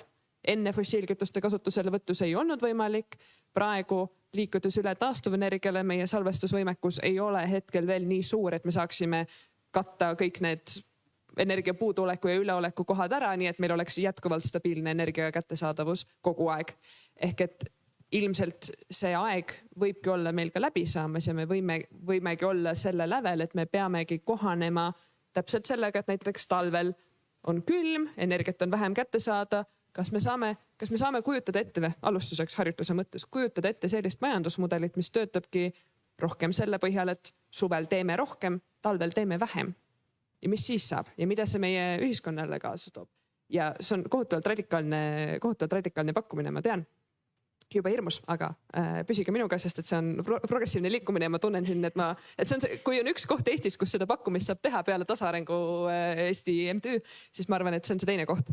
Nii et ma viskaks selle mõtte õhku, sest et mul on tunne, et kui me seda probleemi ka ära ei lahenda, siis me ühiskonnana ei ole valmis ju jätma fossiilkütuseid maa sisse, sest et siis on ju see hirm, et oi, aga meie energia kättesaadavus muutub teistsuguseks ja kui me pole nõus fossiilkütuseid maa sisse jätma, siis me kütame kliimat edasi. Et hoolimata sellest, et selliseid, kas siis öelda, loodustsükli poole tagasi liikuvaid stsenaariume pooldavad inimesed on tihtipeale kommunistideks või kelleks iganes avalikkuses sõimatud. Lihtsalt ütlen, paratamatult ma kuulen, et kohe, kui sa räägid mingisugusest, isegi mitte regulatsioonist, vaid sellest, et käitume mõistlikumalt, siis olla nagu juba üle regulatsioon. Aga ma ei taha seda arutelu siia täna uuesti kaasa tuua. Ma lasen teil kõigil, kellel on siin lava peal soovi veel midagi lisada, 2 lauset lisada ja siis me lõpetame selle arutelu ära. Ja siis ma palun, Sander, sinult abi, et anda kõigile meie osalistele üle raamatud, mis käsitlevad seda sama tasaarengut, millest sa just mainisid ja millest me täna kuigi palju ei rääkinud. Aitäh ja palun kõigile järjest mikrofoni. Kliimakriis on kohal ja läheb ainult hullemaks ja meie otsustada on see, kui palju me seda hullemaks teeme, nii et otsustagem üheskoos. Ärge delegeerige seda ainult kliimaministrile. Ja mina olen mõnevõrra, selles ma olen absoluutselt nõus, täiesti nõus. Ma näen, et üsna vaikselt ja visalt see teadmine sellest vajalikkusest idaneb. Meil on vaja veenda rohkem ministeeriume, on vaja veenda nagu nii, et see oleks tõepoolest igaühe südameasi, nii nagu ta peab olema, sinnapoole me ehk liigume, aga natukene aeglaselt, eks siin on igal ühel roll täita. Aga konkreetselt kliimaseaduse osas tahaks lihtsalt soovitada seda, et kui ta nüüd suvel välja tuleb, mida ta tuleb, et võtke lugeda ja võtke seda tagasisidet saata just sellises nagu kaasamise võtmes, et iga kodanik saab saata tagasiside, et iga kodaniku tagasiside loetakse läbi ja mõeldakse läbi ning loodetavasti selle kõige tulemusena, selle suure töö tulemusena, mis juba on tehtud ja mis veel edasi tehakse, sünnib üks hea seadus, mis toob tõepoolest nagu selle teadlikkuse igaühe ellu. No minu 2 lauset on need, et ma kõigepealt tänan ja siis teen üleskutse ministeeriumite kommunikatsiooniosakondadele, et nad kliimateemat kõik tõsiselt oma igapäevatöös kajastaksid ja selgitaksid. Minu arvates me oleme kliimakindla majanduse seadusega igatahes teinud sammu looduse ja majanduse tasakaalu suunas ja see on hea. Ärme unusta seda tuleb ka tähistada muuhulgas, see on tõesti hea. Teiseks, kui tõesti läheb nõnda, et sügiseks on meil uus koalitsioonileping, siis Eesti Vabariigis on võrdlemisi lihtne saada oma ambitsioonikaid ideid või osasid neist sinna sisse kirjutatud. Palun kasutage seda võimalust. Mina tahan öelda, et mina usun Eestisse ja ma usun eestlastesse. Me oleme väga palju ägedaid asju teinud. Arvestades sellest, et me suutsime Nõukogude Liitu lammutada ja me oleme väga kiiresti jõudnud areneda väga-väga kaugele ja sellepärast ma sugugi ei tahaks püssi põõsasse visata ja ma päriselt usun, et me saame selle kliimakriisiga ka palju nagu me saame rohkem teha. Ja no me siis jätkame selle nimel, et trügida seda sinna poole, et me teeme rohkem. Aitäh ja nüüd raamatud kõigile osalistele ja aitäh kõigile, kes kuulasid siin ja kes kuulasid ekraani taga.